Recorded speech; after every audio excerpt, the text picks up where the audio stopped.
Well, welcome back to the Mad Professor, and here I am on my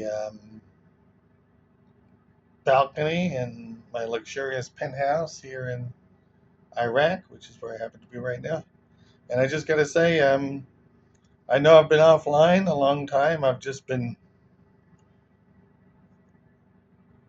recuperating, not because a certain person was elected president of the United States, at least that's what we've been told, but because I just can't believe that many people would vote for a total idiot. But with that said, I think somebody once said you can never go too far wrong by underestimating the intelligence of the American electorate. After all, they gave us Reagan, they gave us Nixon, they gave us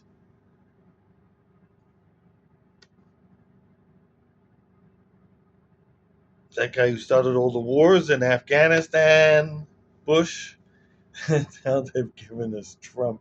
So we've had a long succession of very disastrous presidents. But, much as a lot of what he's already done could have been easily foreseen, like the chaos he's created with the trade issues, slapping tariffs on all of our allies and none of our enemies, apparently. He only wants to punish people who have supported us for the last hundred some odd years. So Canada, Mexico, Europe, all these places that have been our staunchest allies for 100 years, who supported the American project, have been going hand in hand, special relationships. Anyway, so he's torpedoed all of those, and now that the world is kind of come to its senses, I guess, in a way, maybe it's a good thing for the world to realize that they can't just count on the United States being there. They have to take care of themselves, and maybe in some ways Trump is good for that. He's made people realize that you can't take America for granted. That we're going to always have sane and rational leaders. You can't. I mean, obviously, here Donald J. Trump is living proof that you cannot take America for granted, and people have to look out for themselves. So, I mean, in a certain sense, he's done a positive public service in that sense. Unfortunately, it's going to be a bad thing for America. We're going to lose a lot of the trust and the respect we had in the world. We're going to lose, taking for granted that everybody's going to be supporting our currency and our basic policy. Um, you know, Soft influence is very hard to gain and very easy to lose. And pretty much we've lost almost all of the soft influence we've had built up over the last 100 years or so, certainly since World War II. Um, but what I couldn't, could, could, never predicted. I mean, Trump talked about lowering, putting tariffs on. He talked about somehow solving the war in Ukraine in 24 hours. Of course, it's been about 2 months or so. He talked about, lowering prices to what they were before in 24 hours. It's been 2 months, and so far the price of everything is sky. Well, I mean, you're going to slap 25% tariffs on half of the goods we import. That's going to lead to an increase in prices. Um, Basically, 1/4 of our GDP is trade goods. So you slap 25% on 25%. That's that's going to be a 7-8% increase in prices across the board, and that's not counting all of the price increases due to, new insecurities, new uh, uh,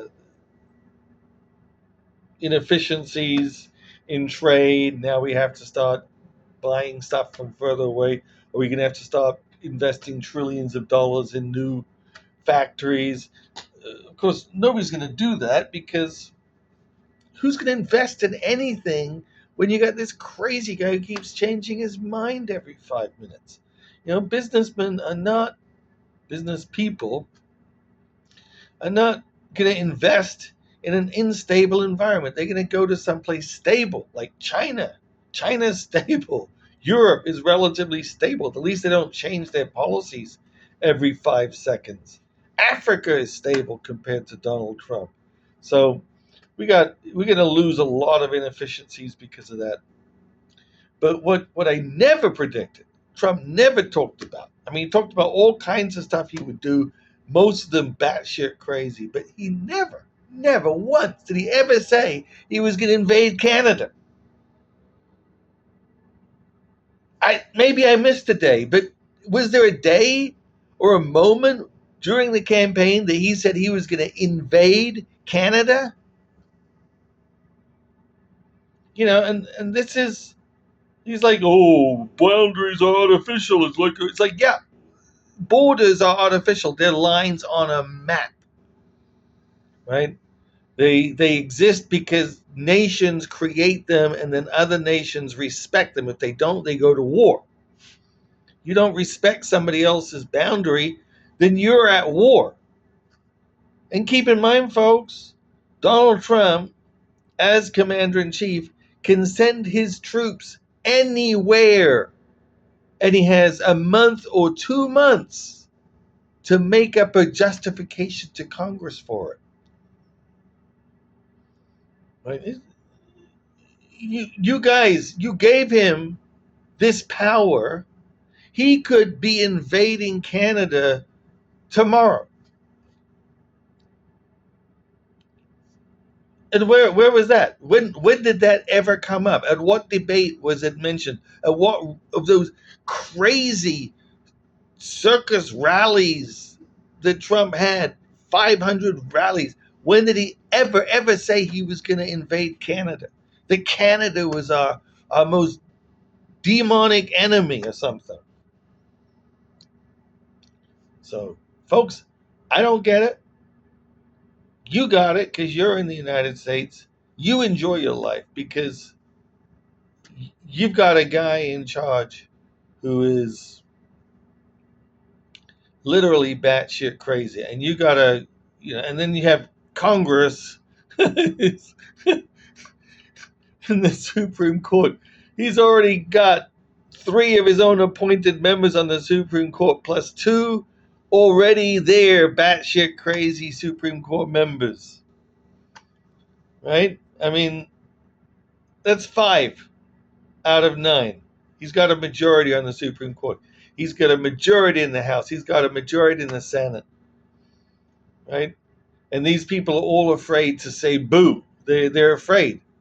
They go home and they have to try to defend Donald Trump and Elon Musk in front of their constituents who are getting ready to lynch them, and they still can't come out and say, well, maybe we made a mistake.